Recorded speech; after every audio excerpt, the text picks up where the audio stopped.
Go. Hi. Welcome to We Need to Talk with Kris and Richie Grannon. So this video is for educational and informational purposes only. If you feel you need a therapist, please go to Psychology Today. Look up or go to Google Psychology Today. Look up all the therapists in your area. You can find somebody there.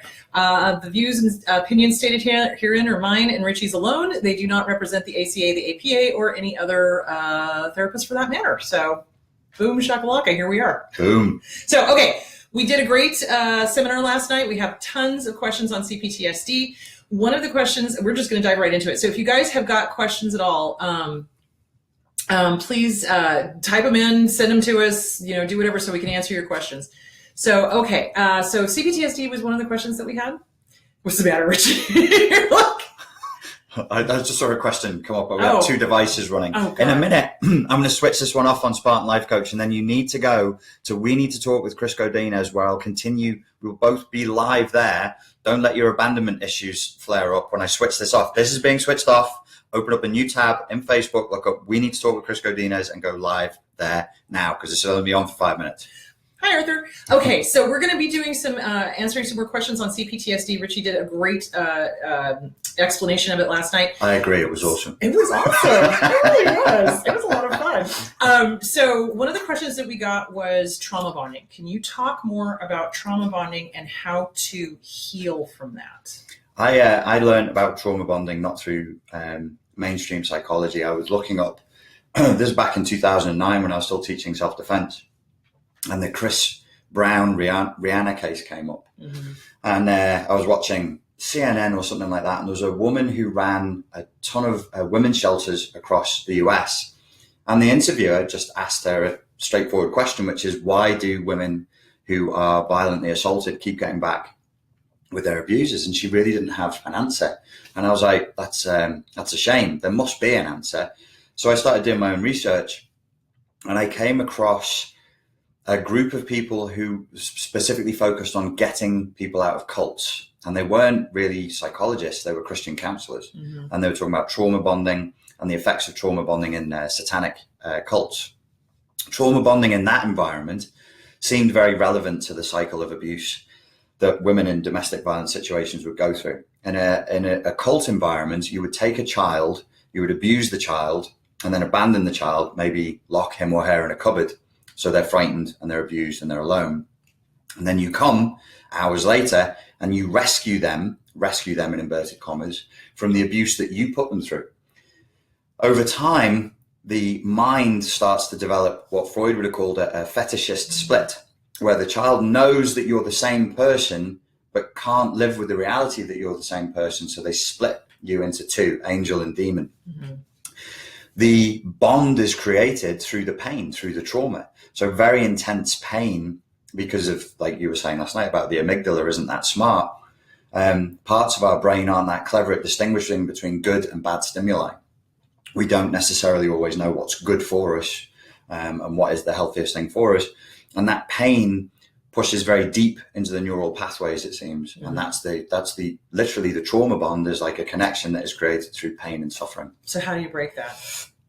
You have to recognize it for what it is. When you're trauma bonded to an abuser, you need to stop in your own mind and in your dialogue with your therapist. Stop using the word love and only use the word addiction. Start talking about... That's what I said last night. Addiction. Stop talking about them as your ex. Just focus on them as being an abuser, and take them out of that space in your head and in your heart, which is reserved for a loving relationship. That's not where they belong. So they shouldn't be there. So we have to, by taking them out of there verbally, because your verbal dialogue is a direct reflection of your map, your unconscious map of reality, you start taking them out of that part of your unconscious map. So that's not your lover, that's not your spouse. It's a kidnapper, it's an abuser, it's a torturer, it's a different thing. So that will start to help the client gather the leverage to pull their feelings back from the abuser, to realize that their feelings are false feelings. It's a kind of addiction. It's a hijacking of the amygdala. Yes, yeah. Absolutely. What do you think of the book Betrayal Bonds by Patrick, I can't see it, Cairns? I don't know. I haven't read it. Have you read it? I haven't read it either. I haven't read it. What do you think? Is it good? I don't know. Okay.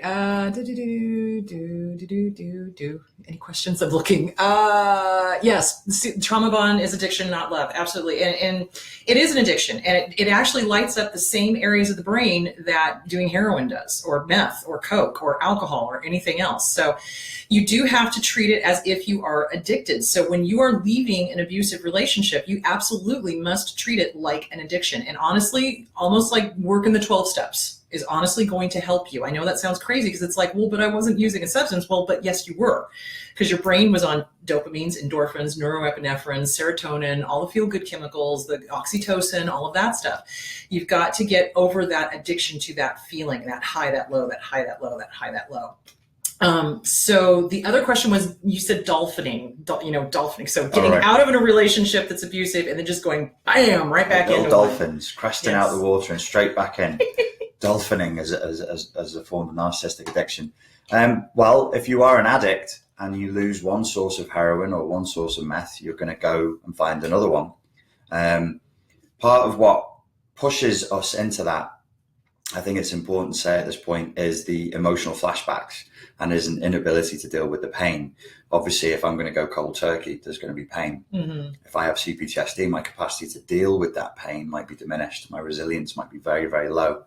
So we have to look at that and say, okay, well, are you suffering from a kind of, let's call it painophobia or discomfortophobia, where you cannot tolerate the discomfort of the separation for the length of time it will take for you to heal? Like you said last night, could be a year, could be three. And maybe we should be talking about giving people the idea of, at least as a guideline in their minds, of 365 days, like a 365-day cleanse. Mm-hmm. The illness is in the area of your system related to love and to sexuality and to intimacy. So maybe a little cleanse, a little diet that lasts a year would be a sensible marker. I can't really see how anybody can be in a truly narcissistically abusive relationship and be healed enough to be ready to get into a new relationship in anything less than a year. I agree. I totally agree. And part of that reason is just what Richie was talking about, is that you are so used to loving them. You've got to stop thinking them as a love interest. You've got to stop thinking, it's just like an addict going, man, I really miss tequila. Boy, do I know that one. So, it's like, because I'm a recovering alcoholic. So yeah, it's like, you got to stop talking about the substance as if it was something that was good for you. It's not. If they have forced you away from family and friends, if they lie to you, if they're causing you to do things that are hinky, if you're, doing things that you would not otherwise do, these people are not good for you guys. These are just as bad as heroin or meth. They really are. Okay. I'm going to send people over to you now. Okay, excellent. Don't get abandonment anxiety. Go to. Okay, it's true. We need to talk with Kris Grannon now to continue this. Yes. Okay. Oh, good Lord. There's so many questions coming in. All right. Back up. Okay. Okay. Can you talk about finding the line between self-care and facing pain, as in avoiding triggers or dealing with them head on? Oh, geez. Okay. Let me take this one first and you answer yours. So from a therapist perspective, dealing with CPTSD is walking a fine line. So there's a wonderful book called CPTSD From Surviving to Thriving by Pete Walker. What I tell all of my clients is, you're going to get triggered like nobody's fucking business. So you read tiny little bits and then you walk away and you go take care of yourself.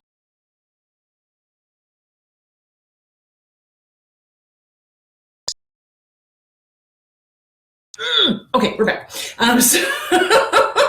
So you take it in tiny chunks and then you walk away and take care of yourself and then you come back. So that's the trick with PTSD or CPTSD, is that yes, you're going to get triggered. Yes, you're going to feel pain. Yes, it's not going to feel good, but no, you cannot stop. You must take breaks. You must do self-care and then come right back to it and then confront it as much as you can and then take a break and then come back to it. So Richie, what do you think? I think I would be worried for a client who saw a distinction between pain and self-care, as though they are at two different ends of the polarity. Self-care is frequently uncomfortable, annoying, and painful. Getting up and going for a jog is a pain in the arse, sometimes quite literally, if you don't warm your glutes up. Right. So they're not two different things. Don't please don't fall prey to this poisonous and dangerous mindset that I must not be in pain, like that I can never experience discomfort. All life is suffering, said the Buddha. Yes. So it's going to suck at times, but don't be a masochist. Obviously, that goes without saying. You shouldn't have to make that point, but I find that I do with my clients, because people with CPTSD tend to see things in black and white, and they like to polarize issues. Mm-hmm. Self-care at times, probably most of the time, will be moderating of discomfort. Self-care is also pushing the self to thrive. Pushing the self involves pushing outside of the comfort zone. And that should be a daily struggle. That should be something you're looking to do on a daily basis. If you're just looking to numb out and not feel pain, it's not self-care. Totally agree. So how do we get addicted to the abuse? I can understand addiction to the love bombing or working to gain that love bombing person back, but I hated the pain associated with the emotional abuse. Do you want to take that one, or you want me to? You can get addicted, anything that you're feeling consistent. So I'd have two points to make on this. I'll try and make them quickly. I'll do my best. One is anything that you're doing regularly, you get addicted to, no matter how painful it is. If you do it regularly, you just get addicted. So whatever you're feeling all the time, you get addicted to. That's human nature. The second thing is you're still trying to win the love of your primary object. So you're still trying to win the love of your father or your mother. So the addiction, when we talk about addiction in this context, it's like being addicted to mother's love or father's love. And we're avoiding the pain of the separation or the pain of the abandonment. And that's why people with CPTSD are frequently running in circles, because they don't want to get back to the reality, which is mummy and daddy didn't love me. And that's terrifying, and it's agonizing, and it's grief inducing, and it will make you cry until snot rolls down your face. But it is better, a far, far better thing to experience that and transcend that pain and take that grief, than to live your life running from it in the half light of just trying to circling around the same issues again and again and again. Exactly. So it goes back to the original wound. So it's attachment. It goes back to the attachment. If you had an insecure attachment with your parent, if the parent was abusive, neglectful, gone, etc., you're going to have an insecure attachment. If you had a healthy attachment, you generally don't get involved in narcissistically abusive relationships. Generally. I mean, it does happen, very rare.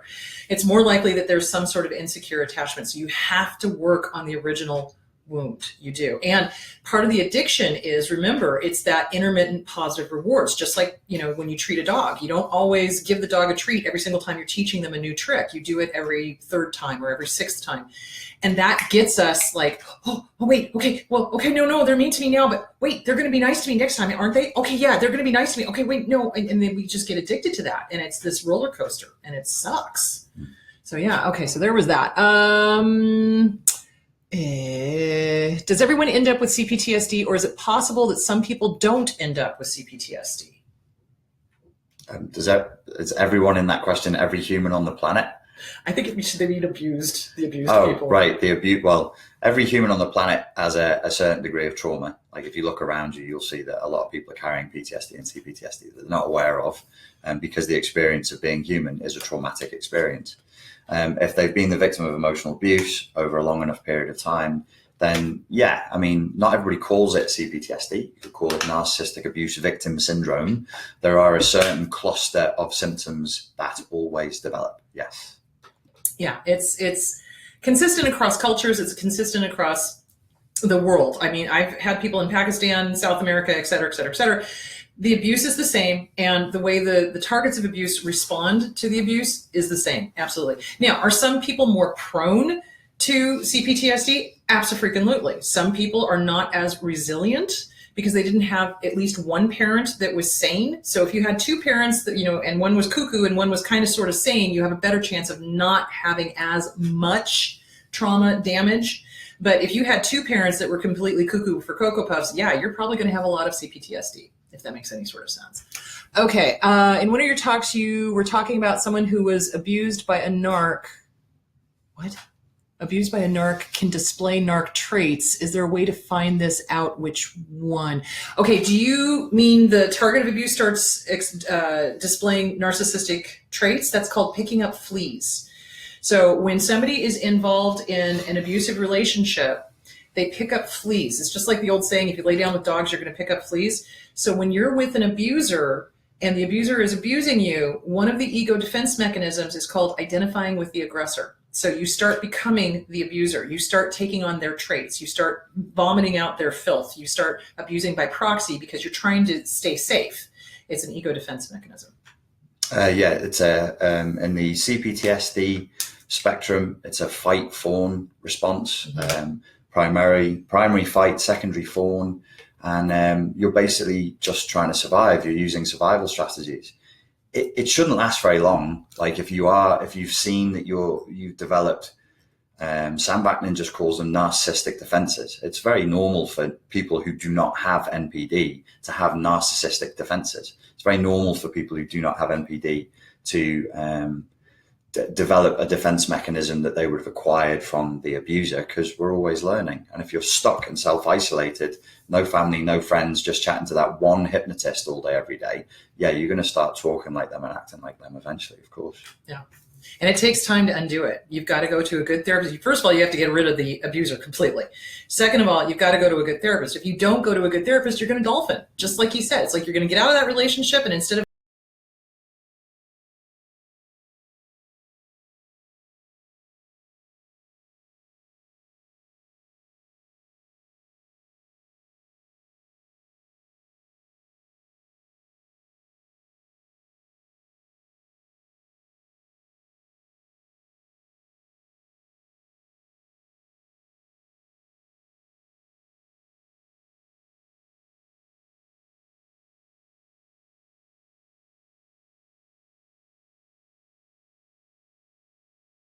So, okay, the question.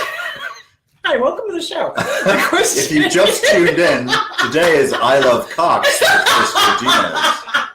Should be a good show. Over to you, Kris. Cocks. What are they for? Okay, next question. Is banter related to emotional abuse? Men mostly use insults to put downs as a way to bond with each other. Is this considered healthy, or does it keep happening because it's normalized by society? Banter is the English term. I think you guys call it shit talking or ragging each other. You know, in sports and stuff, you'll say silly things. Trash talking. That's what I meant to say. So I knew an American guy who was from Durango, and he went to university in Newcastle, and they played basketball there, and he started trash talking, and somebody nearly punched him, because we don't do trash talking in sports normally. So yeah, no, it's perfectly healthy to banter. I mean, it's definitely from the northwest of England. It's different in different parts of the country and different all over the world. To use mockery as a means of intimacy. Of course, if then you have the CPTSD narcissism factor. I could be narcissistically abusive and then hide that by saying, "Oh, this is just banter." That's not okay. That's the just kidding thing. That's the just kidding thing. That's not nice. And also, if you have CPTSD, somebody could be bantering with you and you could just take it totally the wrong way. So, but is it healthy? Yeah, I think it's totally healthy. I think it's a good thing.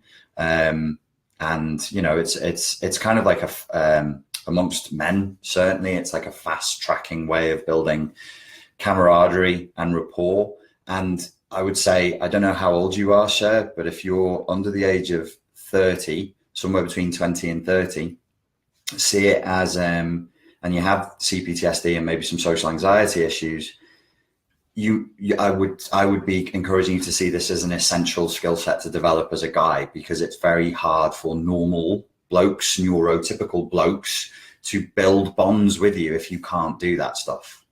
And it's usually focused around cocks. Right. Yes, there you go. We're back there again. Back. I'm not going to stop. Thanks. Okay, after a lifetime of brainwashing, how does one get back to the authentic self? That's a good question. How do we differentiate between the self and the controlling programming? I think that's a great question. Because I see that a lot when people get out of the relationship. They're so fogged. They're so confused as to, because they thought that this was who they were. They really did. I mean, I've had people say, no, this is really who I am. I'm really a horrible person. I'm really snarky. I'm really nasty. And I'm looking at them going, no, you're not. Yeah. What do you think? For a lot of people, like if you've been the victim of narcissistic abuse in childhood, and then you got into a bad one with in adulthood, you come to me and you start talking about the authentic self, and I will have a wry smile, because by the time we show up in therapy or in coaching as adults, there ain't that much self left. You'll have the superego injunctions, you'll have the wounded inner child, but the ego will be a shrunken little thing. And some of the work that I've done with clients when they've had really, really strong abuse in the first few sessions, would look a little bit odd and look like we're not really doing coaching, because I'm just chatting to them and we're just chatting about things. And the reason why I'm just chatting with them about things, TV shows or music, is just to do like push-ups for the self. Are you in there, little self? How are you doing? What do you like? What do you not like? What are your preferences that have nothing to do with your abuser? You like this kind of music, not that kind of music, this kind of food, not that kind of food. Can you express a preference? Okay, then we build that up, do some more push-ups, and then we go, can we express a feeling? Can we express an emotion? Can we then start to grow? And some of the work that I do is about growing the ego, helping the ego to grow healthy and strong. That's the authentic self. But don't create a false split between authentic self and the propagandized, abused self. Development of the authentic self is a challenge for every human being on the planet, regardless of abuse. And it's a deeper philosophical question that we all have to answer for ourselves as individuals. What is authentic and what isn't? Correct. And it takes integrity. It takes constantly questioning. You've got to, you turn inward. You turn inward. I think oftentimes when we're with an abuser, we're outward. We're constantly looking outward for their approval and their stuff and what is going to make them happy. So when we get out of a relationship, I can't tell you the number of times people have sat on the couch and they're like, I don't know who I am. Because they don't. Because they've been so turned outwards, they've forgotten who they are. So it's time to turn inwards. And that's sometimes difficult. But that's why we have therapists and life coaches to help you through that. So the next question, I do not know the answer to this. I was wondering if either of you would know anything about a connection between substances like ayahuasca? Or just ayahuasca. That too. In Cox, but that's okay.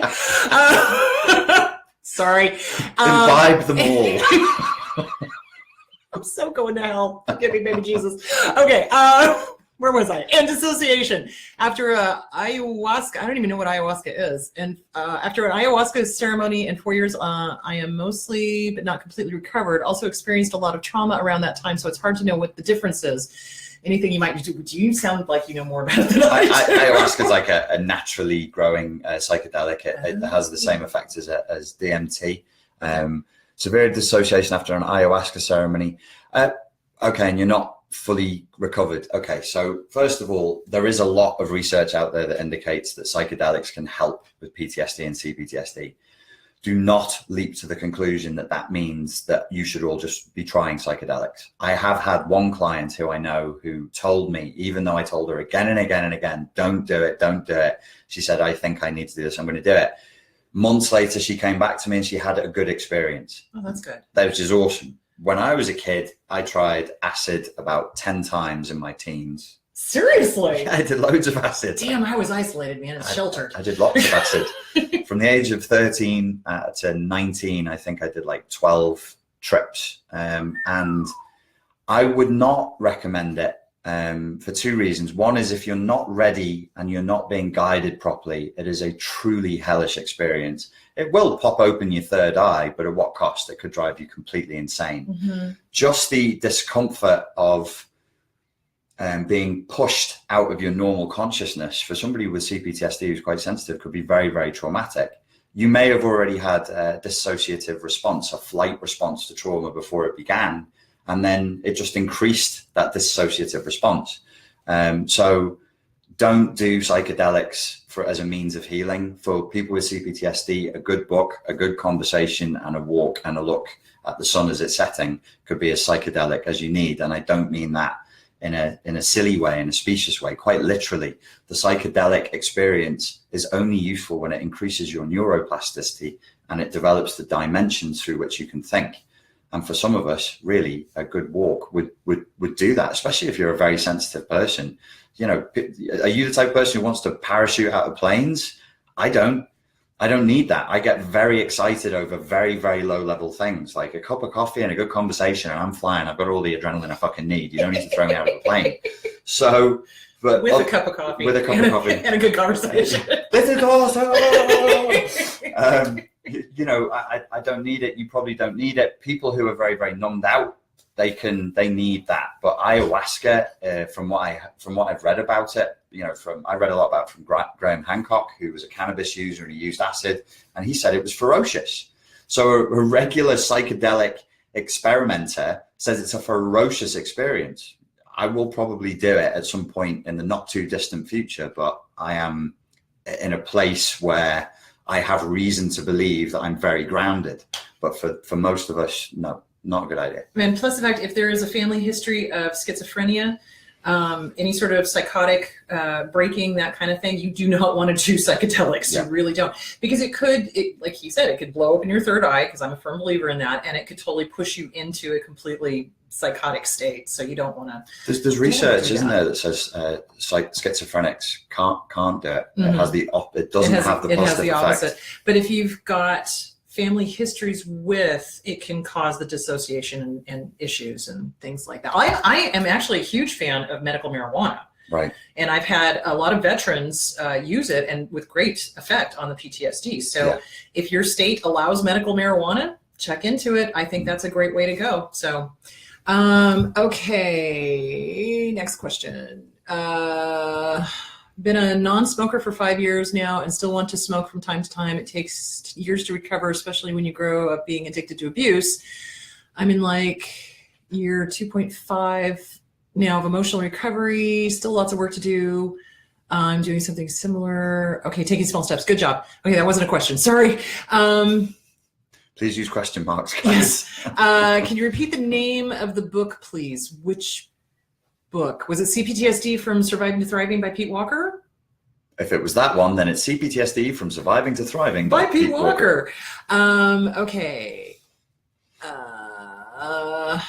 Can we use intermittent reinforcements on ourselves in some kind of positive way?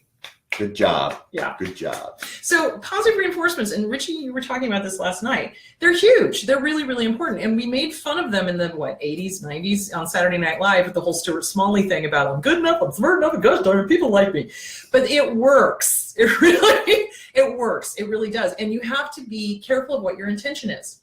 So just like you were saying last night, you know, what was that? Tell that story again about the girl who like died because she was saying she wanted to be famous and loved by everybody. Yeah, there was an English reality TV star who she was famous, but she was hated. Nobody liked her. It was like a Paris Hilton sort of an effect. Everybody hated her, and all she wanted was to be even more famous and loved. And I watched this play out, and I started to get the strong intuitive feeling that she was messing with magic, and that she actually created a magical intention. I will be loved by the nation where now I am hated, and I'll be really famous. Well, she developed terminal cancer at a very young age, and she was beloved by the nation, and she did become very famous. And there's a whole charity that's named after her, but she's also dead. Right. So whatever affirmation or intention you start with, you better write that shit carefully, and it needs to have written into it for the highest good of all concerned and for my highest good. Because if you just say, I want to get $1 million, right, you might just fall under a train and your compensation will be $1 million. There you go. Legs. No legs. That would be bad. Bruce Lee is the example. Another example I use, I know that he was messing with magic. It is known in the martial arts circle he was playing with magic.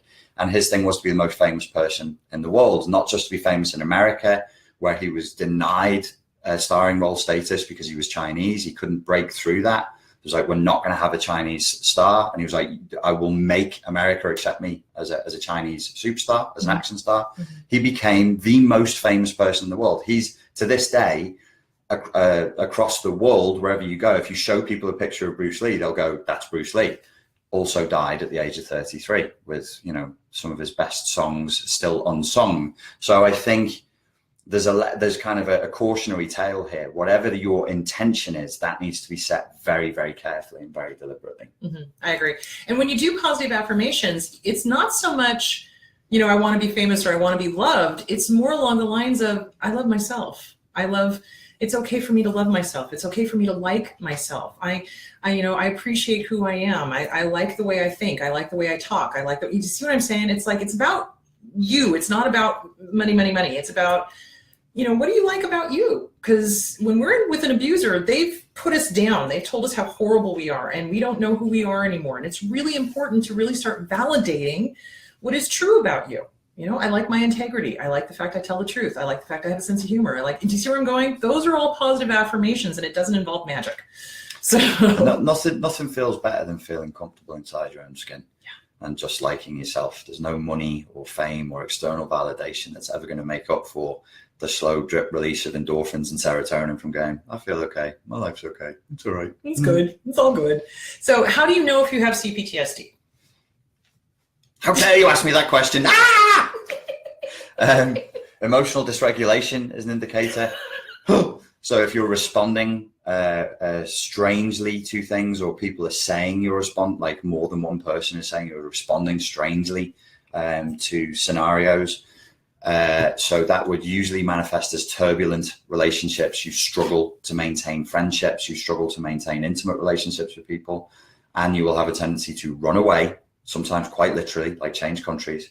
You'll have a tendency to fight, to rage out, to fawn, to just give yourself away, or to completely freeze and tend towards like dissociation, depression, agoraphobia, staying in the house all the time. Mm-hmm. These kinds of things are indicators of CPTSD. For me, it's anything that's on the mental health spectrum, any emotional issue whatsoever. I tend to look towards emotional trauma and childhood trauma and CPTSD. Okay. Learning about your reference to object consistency, ?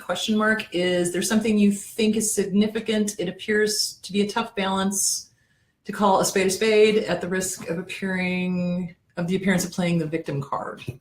I'm not sure exactly what that question means. Object constancy is a psychiatric term. They're such narcissists that they refer to parents as objects, primary objects. When your mum leaves the room, she's the object, she's the primary object. Your father is also a primary object. When your mum leaves the room when you're very small, do you think, oh, my mother has left the room, but she'll be back? Or do you think my mum's disappeared from the world? So object constancy is, I know that the object that I love, that I'm attached to, is constant in the world, even if they're not here. Object inconstancy would be like, as soon as you've gone, you've disappeared. It's been identified in people with borderline personality disorder. They lack object constancy. So they think, if you're not texting me, if you're not calling me, you don't love me anymore. Right. Okay. I've been divorced 4 years from my narc. I'm not over the trauma. The events haunt me. The daily due to losing home and possessions, betrayal, adultery, physical, mental abuse. I'm totally over him. I don't want him in my life again, but I cannot stop thinking about all the terrible things I lived through. I need to get them out of my head. I've also isolated myself, which is a common thing that a lot of targets of abuse do, and no longer trust people. That's really common, actually. Very common. There are some muscles that have gotten a little bit atrophied here that need to be worked on, and they relate to emotional literacy. You need to stop focusing externally on him and the past and what happened, and we need to gently but firmly bring your attention and your awareness back to yourself and the present and your emotions. And you can do that very simply by, right now, taking a pen and a piece of paper and writing down 5 adjectives that describe the way you feel here and now in this moment. If you can't access your feelings, go and look at a list of adjectives and go, this is what I had to do because I'm an emotional illiterate by nature, and go, I think I feel this one, maybe this one, or maybe this one. And that's a start.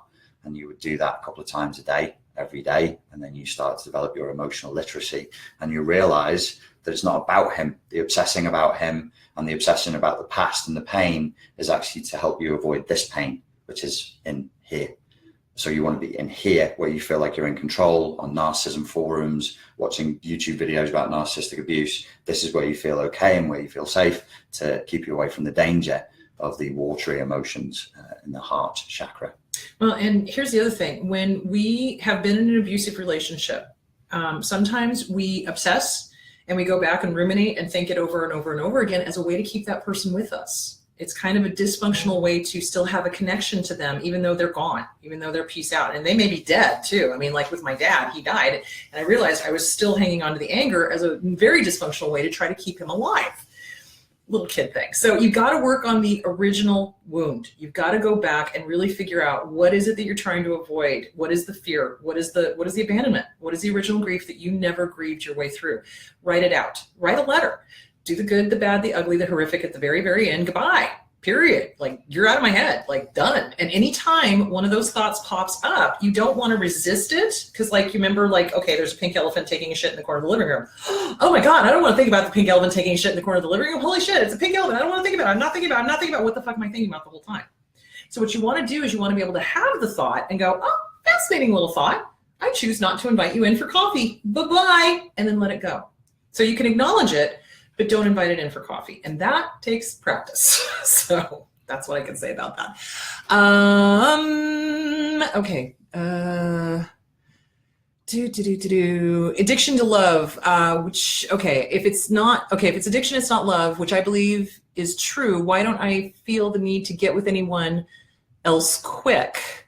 I can't bear the thought of any relationship now. Well, you shouldn't be in a relationship now. You should be working on you. You got to take time. So I talked about this last night. When we leave a relationship, especially one that's abusive, it is no different than a death. It isn't. It's grief. It's all grief. And so it takes a year to go through all the firsts. You have to get through the first anniversary, the first birthday, the first Christmas, first Thanksgiving, first New Year's, first, when first kiss, first buying a home, whatever. So you got to go through all the first. So you have to grieve. And you should not be in another relationship. Don't dolphin. You don't want to just get out of one abusive relationship and dive right into the next. You've got to work on why, how did you get involved in another abusive relationship? What is it that led you to be so terrified of being alone that you couldn't stand the thought of being alone? And so you would rather be with somebody who's abusing the shit out of you than to face the fear of the original wound, which is mom or dad who were not there. And it doesn't matter whether the mom and dad were not there either physically, or whether they committed suicide, or whether they were, absentee, in jail, whatever. It's the same wound. It's the original attachment issue. Richie, anything? What we said earlier is that this is not, what we said was, it's not love, it's addiction. We didn't say you're addicted to love. That's a different thing. So also a really good song. It's also a really good song with the girls with the slick back hair. But that's not what we're saying. Like they're two separate issues. There are people who just can't stand to be on their own, and they are effectively addicted to being in love. They're in love with the idea of love. That isn't really a CPTSD thing. I'm not sure it is. What we're talking about is people who are addicted to malignant, abusive relationships. Being addicted to being in love is actually quite benign by comparison. I mean, it's not good. It's not a good way of living your life. No. But this is much more serious. Like what we're talking about is people who need to be with bastards. They need to be with bitches in order to feel excited and alive. They need to be abused. They need to be in a destructive place where potentially even their lives are at risk.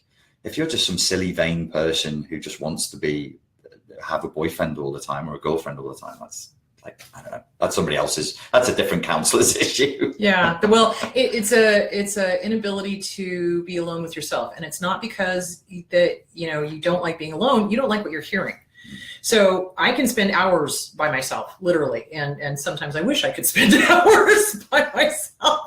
But it's what you're saying to yourself. If your internal dialogue is healthy, happy, and whole, and it's like, this is nice. Wow, I like being alone. Hey, I'm going to do a little.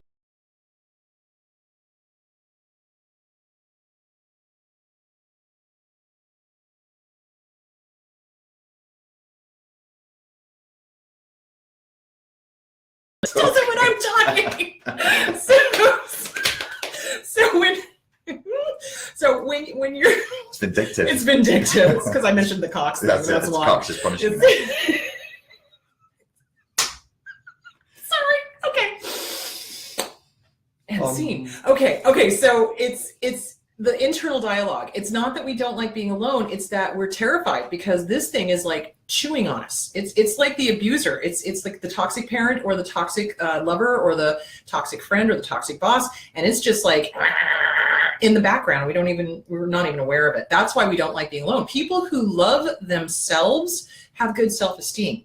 People with good self-esteem have got a good interior dialogue. People with a good interior dialogue can literally be a hermit up in the mountains, you know, zoning out for months at a time and not care because they've got good stuff going on in their head. So, okay. I heard that we learned how to play from the people around us as we develop. The crap talking triggers my scapegoating abuse memories. Ooh.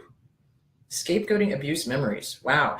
So oftentimes we have a really hard time allowing ourselves to have fun because that's part of self-esteem. So it's part of self-care. So if you are codependent and you have been raised to take care of a narcissist or a borderline or a disabled parent or somebody who is an alcoholic or whatever, we get told to put our needs last, and play is absolutely last. And we get made fun of or put down for having playtime. So it's really important to have time to go do fun things. You know, go bowling, go fly a kite. I love flying kites. Go to the ocean, go hang out, what did you used to like to do when you were a kid? I like coloring books. I have the swearing coloring book and I color all the swear words and it's awesome. So, because I like to swear. So yeah, go do stuff like that. Richie? I'm not sure. I think Bobby was, you know, we said trash talking and shit talking and banter, but he said crap talking. So I think he was, maybe he was talking about that. If you find that kind of stuff triggering, you're going to have to work through it, or you choose not to hang around with guys who build rapport by talking trash. Right. Like, we can't expect the environment to adapt to our needs to a nuance. It's not reasonable. We also, like, culture is the way it is. It's not fair. It's not just, I mean, whatever. What are you going to do? This is the world. We have to live in it. You have to adapt sometimes. And I don't think that's a bad adaptation to have. I think the capacity to have the communicative skill set to be able to do something that you used to find highly triggering, like for me, it would be public speaking, because I was in an environment where sometimes I would be put on the spot and interrogated as a form of abuse. So public speaking became difficult. If people are looking at me for answers, there's a part of me that's going, oh, Jesus Christ. Yeah. Which is why last night I had to start the seminar early, because everybody's just looking at me and I'm like, you were nervous. Oh, bunny, I'm sorry. You should have told me. No, it's fine. I'm just saying, no, just deal with it. Get on with it. So it would be, I would like to see that in you. I would like to see that for you, that you can overcome and then actually have the experience of being with a group of guys and talking trash, having banter and feeling okay about it, because it is fun. Like, it's a good thing to be able to do. It's really, really fun. And it's just a fast track way of building rapport with people. That's like being here in America. I've made loads of friends really, really quickly just by just going, okay, this is the level. You all like men like sporting analogies, and they like the military, and they like martial arts. So I can go into a bar here. Not all American men. That's a rough stereotype. It's kind of true though. And it's actually quite easy to make friends because you're on that level, and we can go, okay, when people meet each other and they want to be friends with each other, it's because they think their values match. And the meta communication and all of the communication that goes with it, it's actually what we're looking for is, do your internal values match my internal values? So if you go straight to the unconscious values match, then you'll get rapport. So for people recovering from CPTSD, yeah, you kind of maybe have to be like an amateur psychologist to work this around a little bit. Maybe you might see it as being a bit manipulative at first, but really it's just a way of forming connections with other people and bonds. And if you have the right intent, which is just to hang out and have fun, I don't see that there's anything wrong with that. So one of the questions is, do abusers get better? Do narcs get better? Do borderlines get better? I have my opinion on that. What do you think? Why do people keep asking this question? Because they don't like the fucking answer. That's why. Okay, so they're like, can we get another answer that would be more fun than the last one you gave me? Do you want me to take this one? The answer is no. No. The answer is no. No, they don't give it. Here's the thing, guys. Once somebody has reached malignancy, and I'm not talking like traits of, okay? People with traits of, yes, you can work with them. And I often work with people with traits of, and I can help them because there's enough there to work with. Once they have slid down the malignancy spectrum, because remember, it's from traits of all the way through to malignancy and then dark triad. So once they have started harming somebody, once they have intentionally started hurting somebody, are sadistic, are cruel, are mean, are doing what they're doing to another person, and they know that they're lying, and they know that they're gaslighting, and they know that they're hurting people, no, there is no hope for them. Now, caveat, If the person is the target of abuse and the target of abuse is simply mirroring the abuser, yes, there is hope for them because that original soul is still there. By the time somebody is actively, intentionally harming somebody else, they have the entitlement, like you were talking about. And what was the other thing? Entitlement and exploitation. And exploitation. By the time they've hit that point, there's no there. They're gone. They're peace out. The soul is like corrupt. It's like a corrupt file. And you, no matter what kind of programming you try to put in it to fix it, it never gets fixed. They don't want to be fixed. They enjoy the power. They enjoy the control. They enjoy hurting people. They really, truly get their rocks off on this. So from a Buddhist perspective, I often hear people get very angry at me for saying, you know, the truth about abusers. They're, oh, well, you should love them and you should do this. Well, okay, on a meta level, I can see that they are a tortured soul. You're absolutely correct. They are a child of the universe and they deserve compassion. But they deserve compassion from afar. They do not need to be in my life. You do not have to have somebody in your life to have compassion for them. That is called idiot compassion, and Pema Chodron talks about that. You can love somebody, but you can love them from afar, and that's what you do. You don't have them in your life. You cannot fix them because you did not break them. Boom. Back to you. I would just reiterate it. Like Sam Vaknin talks about malignant optimism, and remember that vampires love malignant optimism. They love the fact that we have hope. They love the fact that we keep going and praying that they'll change, or that they're the one case in a million. They're different. They're special. It's a new kind of narcissism that's just for them and it can be healed. Great. Keep telling yourself that story. Let me know how you're getting on in a year's time, in 2 years' time. It's going to be the same thing. I had a client tell me that she had a conversation with Sam. He was coaching her and she was with a malignant psychopath, and she says, I think I can change him and I think he'll get better. And apparently Sam Vaknin finished the Skype interview by going, oh really, good luck, and then hung up. And I was like, yeah. Damn. That's actually sometimes the kind of psychopathic confrontation we need, rather than the nicer, like, this is how it is and this is no, like if they are really sick, if they have NPD or they're a psychopath or they're cluster B, the original human, all of the vulnerable emotions were encased as a survival mechanism by the child. They went, I cannot permit myself to feel anymore. Let's encase all of my feelings in here. And then they live like that for years. And all those vulnerable emotions die. They rot inside that shell.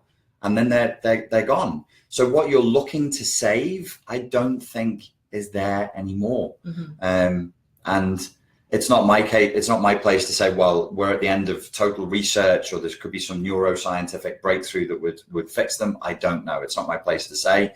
In my experience, if you're looking for my advice, I would say relinquish hope, all ye who enter here. Yeah, pretty much. They don't change. They don't want to change. They really, truly, they don't see anything wrong with it. As long as they're getting their way and their needs are getting met, why should they change? So, and what they'll do is once they realize they have to change, they'll dump you and then go to some other narcissistic supply that will put up with their bullshit. So, okay. Question. Okay. Amnesia. Thanks for answering my questions on ayahuasca and dissociation. I experienced nothing but zoning out during the ceremony and boom, massive amnesia for years. Yeah, that makes sense. Okay, I don't think there was a question in that. Sorry. There's a question there saying, I have a history of making myself overly accountable and overly stoic, like I must prevail under any painful condition. There's a time not to do that, right?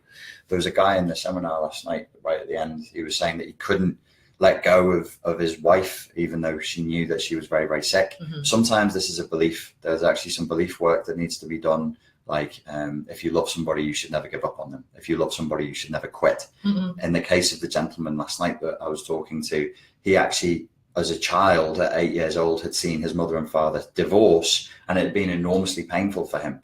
And he was like, when people divorce each other and when they give up on each other, it causes a huge amount of pain and is wrong and shouldn't happen. But he was 8. He had no boundaries. He had no way of understanding the way the world actually works. And if you have that belief there, you need to fix the belief and go, sometimes you must give up on people. Exactly. And that happens when a parent commits suicide. That happens when a parent is a drug addict. That happens when a parent is in jail. The child, especially if it's a child that's under the age of like 12 or 13, because remember, you've got cognitive functioning here. They think that somehow it's their fault. And that somehow if they could have just stayed, if they could have just been there, that parent would have been okay.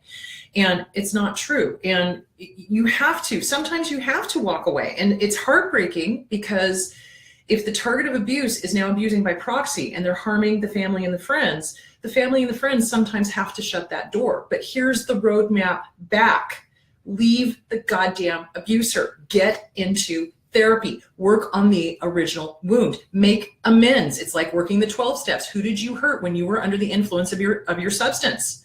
Who did you hurt when you were under the influence of your abuser? Make amends to them. Offer to go to counseling with them. And you can start repairing the relationships. Will the relationships ever be the way they were? Probably not. But you can start repairing them, and there's always hope. But you have to get rid of the abuser first. So there's that. Okay. Are you fans of the work of who? Gabor Mate. I don't know this person. I know him. He's really cool. Okay, cool. He's awesome. You'll like him. Okay. I'll send you YouTube. Okay, cool. He's really chilled out. He just basically, he talks about how it's all childhood trauma. Mm-hmm. And, okay. What are the core beliefs defined? Okay. Core beliefs, basic assumptions. So we make basic assumptions about ourselves, and core beliefs are what we think are true. And the thing of it is that it's fluid. So when we get involved with an abuser, our core beliefs start getting warped. They start getting twisted. They tell us that we're really snarky, or we're really mean, or we're really that, or we're really this, or we're the abuser, or whatever. And we start questioning what our core beliefs are, and we lose them. This is why you see targets of abuse who go from kind, wonderful, smart, funny, gentle, sweet people turning into just fucking assholes. And it's because the abuser has come in and started using their heads as a playground and convincing them that they are exactly like the abuser. So a core belief is who you think you really are, and that's changeable. It is. So boom, back to you. I'm always reminded of the Silence of the Lambs books, and there was a scene in the books, I don't think they ever showed it in any of the films, but Clarice Starling goes to interview Hannibal Lecter, and this day he's doing charcoal drawings of real events where churches had collapsed on people and killed the people inside praying. And he was doing, like, because he was a genius, like brilliant representations of these real world events where as people went to worship, they were killed by the thing that worshipped them just by blind chance. Psychopaths love to invert value. Psychopaths delight in perverting value. So if you have something of value to you, they will work very hard to turn that value and invert it. Like, you know, what we see in movies, satanic rituals, they take the cross and they turn it upside down. To invert a value is a psychopathic delight. So if you have something that you hold to be of truth, like a core belief, like I believe in honor, I believe in truth, or whatever, slowly over time, they will grind away at you to try and invert that so that your value becomes falsehood, so that you value not telling the truth anymore. You value lying, politics, cheating. Stealing. Yeah. And they will do this with your family and your friends. They will convince you that the family and the friends are really hateful, horrible, awful, terrible people, and that everything they did had an ulterior motive, and or that they wanted to sleep with you, or they'll accuse sisters of incest, they'll accuse brothers of incest, they'll accuse friends of wanting to sleep with you, etc. And it is a very evil thing that they do. And that's why I say that when the target of abuse finally comes out of this, holy shit, dude, they've got a lot of amends to make because they've harmed a lot of people because of the abuser. And that's going to have to happen. How do you stop dissociation? Okay. When somebody dissociates, it's because you can't handle what's going on. And so one of the ways that I teach my clients is you got to breathe. Make sure you're in your body, pat your legs, pat your arms, rub yourself, make sure you're in your body. Hello, I'm here, I'm in the present, I'm okay, I'm safe. It's self-soothing talk, and it's also patting your body so that you're back in your body. We do have a tendency when we deal with abuse to just, boom, float out and watch it from the corner of the room.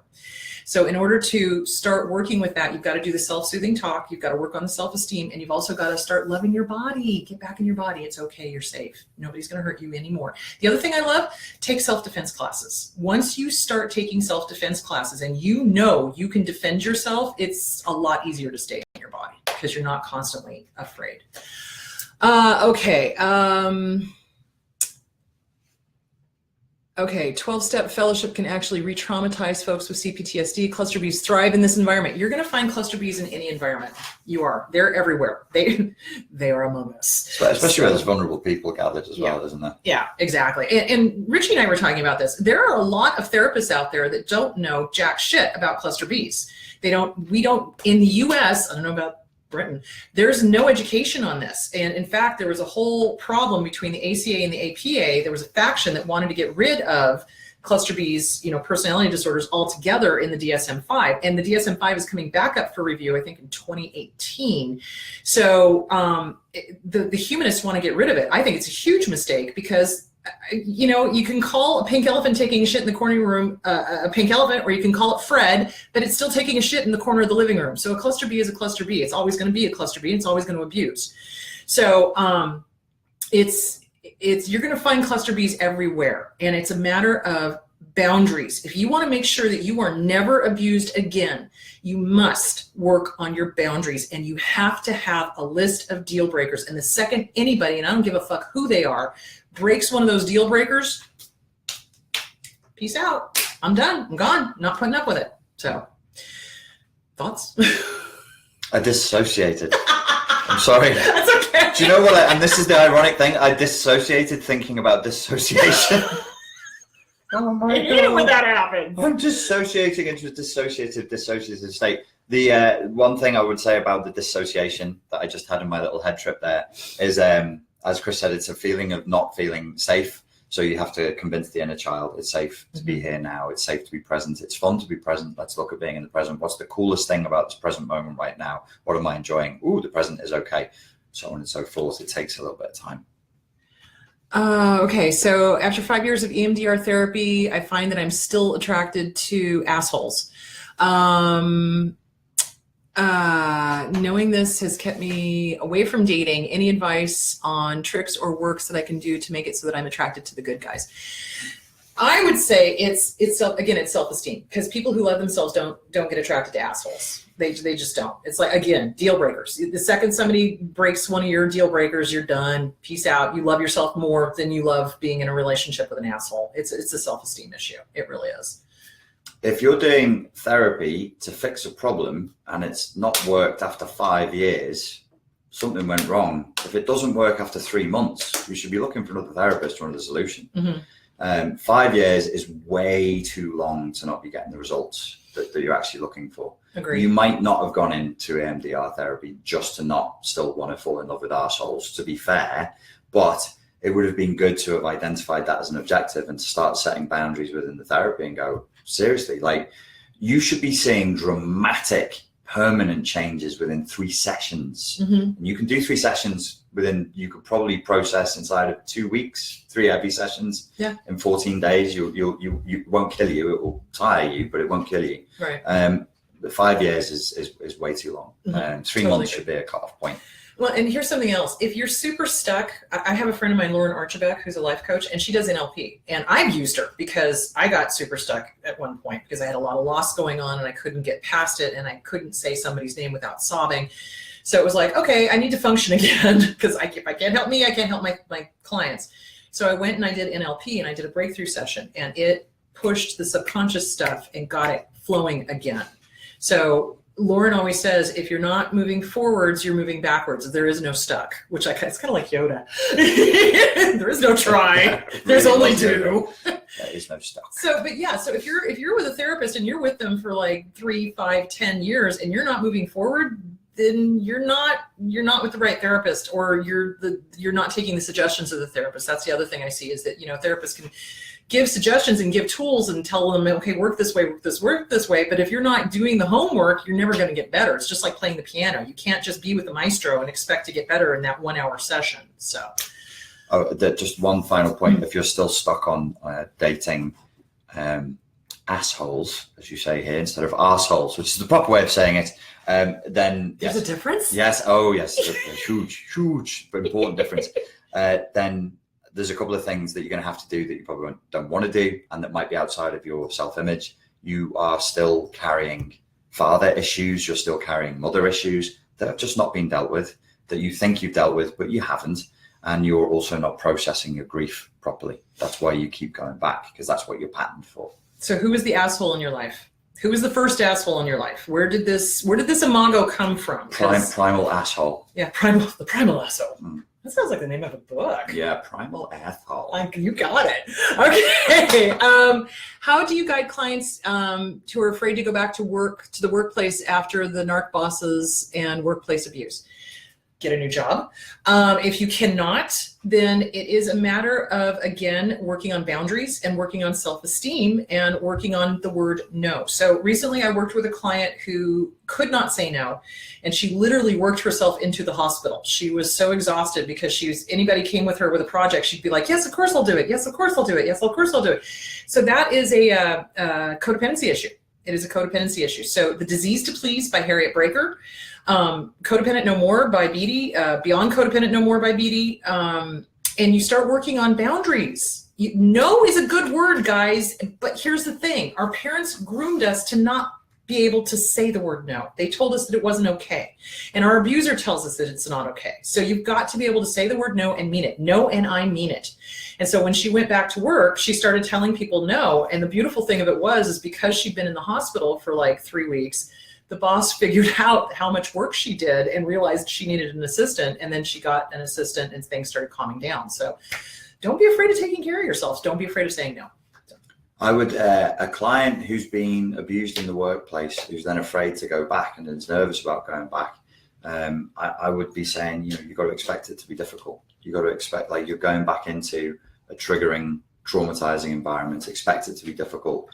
Self-manage, self-parent, take care of yourself, show self-compassion, expect it to suck. It will suck. Prepare for the suckiness, grit your teeth, push through. It's going to be painful because that was the source of trauma. So expect it to be tough and then try and deal with that toughness. Okay, what is the difference between liking being alone and self-isolation? Isolate. I don't know what that is. I've been self-isolating and it hurts now. I can't feel my legs. It bleeds. One is choice. One you're doing because you just enjoy it and you feel good and you're present and you're just enjoying being alone. And the other one is I'm scared of humans. Humans are dangerous and they hurt me. Let me stay in my safe hole. And you feel recharged. It's like, so when you've spent time alone, then you're ready to come back and be with people. That's the thing. It's like, when I go do my meditation and recharge my batteries, and I'm like, okay, I'm ready to go socialize now. So yeah, it's a choice thing. Okay. Coda, linguistics. I can't see that one. Punitive for the narcissist. Coda takes it both to extremes along the spectrum of the abusers and the abused. I think they were asking about the narcissism and codependency being on the same spectrum. I think, if I read that right. Did I read that right? I'm not sure. I don't know what Coda is. The Codependence Anonymous. Oh, right. Anonymous. Oh, sorry. It's an American thing. I know. Codependence Anonymous takes in both extremes along the spectrum, abusers and abused. Okay. Mm-hmm. That sounds like a statement rather than a question. Yeah. So my answer would be yes. Well, yes, kind of, yeah. Yes. Okay. What is your perspective on codependency? We've been giving it for the last hour. Yeah, for the last hour. Just literally the whole time. Nothing more than that. Is CBT therapy useful in recovery after narcissistic abuse? Absolutely. You're asking a CBT therapist. You're asking a CBT therapist. Hola, ¿cómo estás? Yes, so CBT. No, it sucks. Worthless. Next question will be, is NLP a load of rubbish? Oh Hello? My God. I loved NLP. I thought it was amazing. And she did the hypnosis thing at the end too. It was just a nice little bow on it. Oof, loved it. Anyway, CBT can help because why? Because we work with cognitive thoughts, the behavior therapy. So when you're with an abuser, they are literally in your head fucking with your thoughts. It's like they are taking normal, healthy thoughts and turning them on their head and twisting things and gaslighting and lying. So you're going to have a lot of mistaken thoughts, a lot of mistaken beliefs. You're not going to know which end is up. And so getting into CBT, it's like you take those mistaken thoughts and beliefs and you start unraveling them so that they are the same real thoughts, not what the bullshit abuser shoved into your head. So yes, CBT is absolutely useful. Where did we go? Somebody just wrote jive talking at the bottom there. We were talking about trash talking. Oh, jive talking. I'm thinking the Bee Gees. Bee Gees. Jive talking. Scary. EMDR. Rapid eye movement, desensitization. Shit. Eye movement, desensitization. Reginald. Robbery. Randallson. You're not helping. No? Thought it was a word association exercise. Anyway, what it is that you get with a therapist, and they put, it's like hypnotizing, but not really. And so what it is that they have you follow an object back and forth very quickly, and your eyes are moving back and forth very quickly, and you're talking about the traumatic event. And for some reason, and I don't know because I've never been trained in it, but this is my understanding of it, is that the rapid eye movement allows you to recall the traumatic event without being re-triggered, because somehow your brain is like not putting it into short-term to long-term memory. It's not like digging up all this stuff and then re-traumatizing yourself with it. That's my understanding of it. I don't know. What do you think? NLP had a crazy theory that was disproved multiple times called eye accessing cues, where they said if you looked up and to the left, that meant you were lying and blah, blah, and so on. If you looked down and to the right, you were accessing a feeling of da-da-da-da. And it was disproved. Tons of, I think like 12 research papers went that as nonsense. What is true, though, is that our brains and our eye movement are connected. So when you access a memory, as I just accessed the thought there, I went like that. You went up. Yeah. There are thoughts that I'm painting on the wall just there. There's bubbles. There's a memory up there looking at me. And if you mess with that with people in NLP, they found that you can make people forget, you can break their patterns, you can stop them from accessing certain unpleasant thoughts, and you can put pleasant thoughts just by looking at their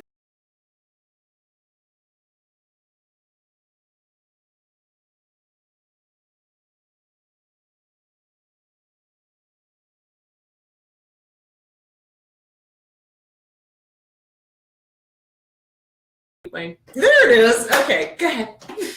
It might be about neuroplasticity. The eye movement might be just creating options for the brain to reconnect to the memories and the emotions in a new way.